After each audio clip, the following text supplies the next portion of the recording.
We can't wait to learn about women's epics from around the world. And here we have Csenge Zalka from Hungary, and she is just Um, famous for her research in folklore. And so we appreciate having her come back. She's done things for us before with Story Crossroads. So you do want to mark your calendar for Saturday, November 1st, 2025.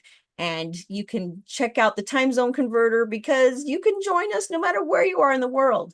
So, Jenga, you did this 1 year project. You studied all these different women's epics because we obviously know about these other epics that tend to feature men, but now we have women. You chose it because of an A to Z blog challenge, but what really inspired you to do it besides having a blog challenge and needing a theme? so I've already done the blog challenge before once with epics, just epics in general. And looking back, most of those were epics about men as heroes. And then I was at this book fair in Budapest and I came across a book completely by accident, as you would do browsing around at a book fair. And it was a translation, a Hungarian translation of an epic from the Shiva people from China, and it was an epic about a woman, an epic about a warrior girl who goes on an adventure and rescues a bunch of people from slavery, and then she becomes a goddess. And she's still a goddess actively worshipped by that community. So I read that book and I thought, this is amazing. Why have I never read an epic like this before? And then I started thinking about what other stories I heard of that are epics with women as their heroes. And I was like, I bet I could do another challenge with this. And I wanted to see if I could actually fill out the alphabet for the blogging challenge with all epics about women.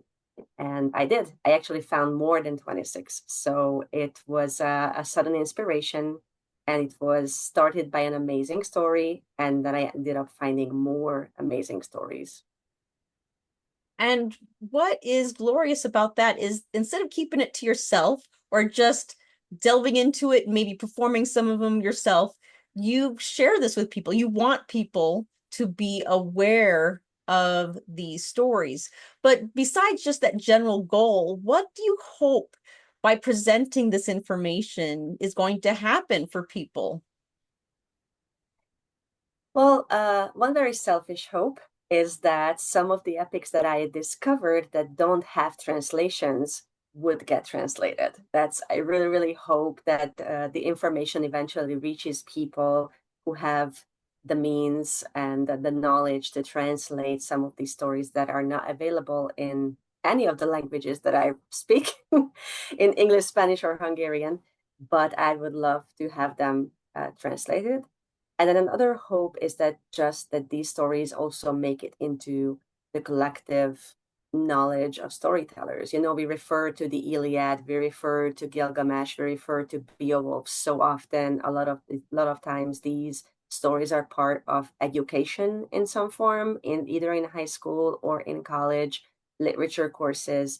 But I don't think any of the women's epics have been featured in an educational format that I know of. So I hope that if we start talking about them, maybe start telling about them, then eventually they will be part of that collective knowledge when we talk about epics and we talk about mythology and when we talk about cultural heritage. And what makes this unique is that instead of being more of a workshop that we typically do for Story Crossroads during this All Things Story series, this is very much more of a presentation about what you've discovered, but also there is a good chunk of time for questions. And so people can actually read ahead of time some summaries and be able to have more specific questions or general questions in the course of learning from you.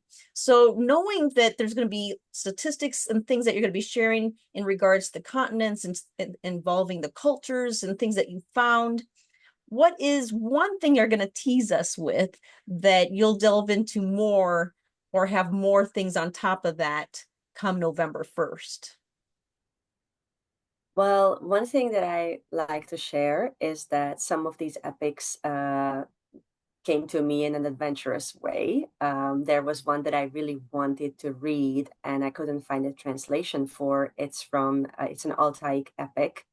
And then actually an American storyteller, Dana Sherry, who runs Epic Day Now out in California, helped me get in contact with an American person who works in Russia who translated this epic for her dissertation.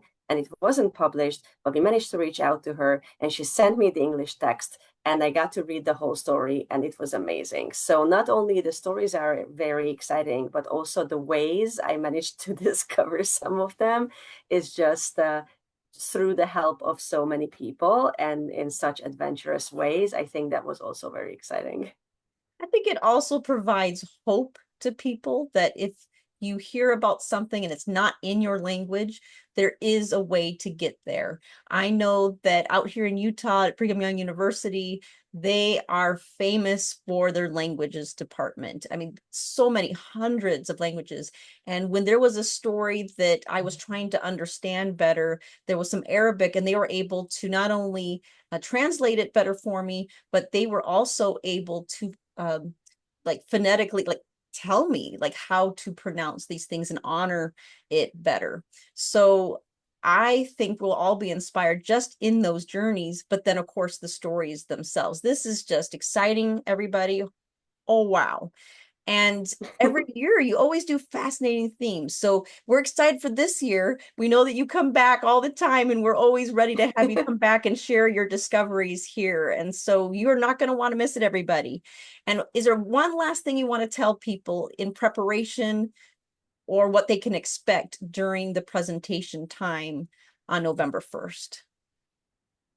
Well, as you mentioned, there's going to be a good chunk of time left for Q&A, which is intentional because last time I talked about these epics with storytellers, a lot of very fascinating topics came up, like how do we differentiate between hero and protagonist in an epic, or what makes somebody an epic hero, or what makes a woman the protagonist of a story, even if she's not doing heroic deeds necessarily. So I'm really looking forward to the questions that the audience brings to this presentation and the conversations that we can get started through those questions.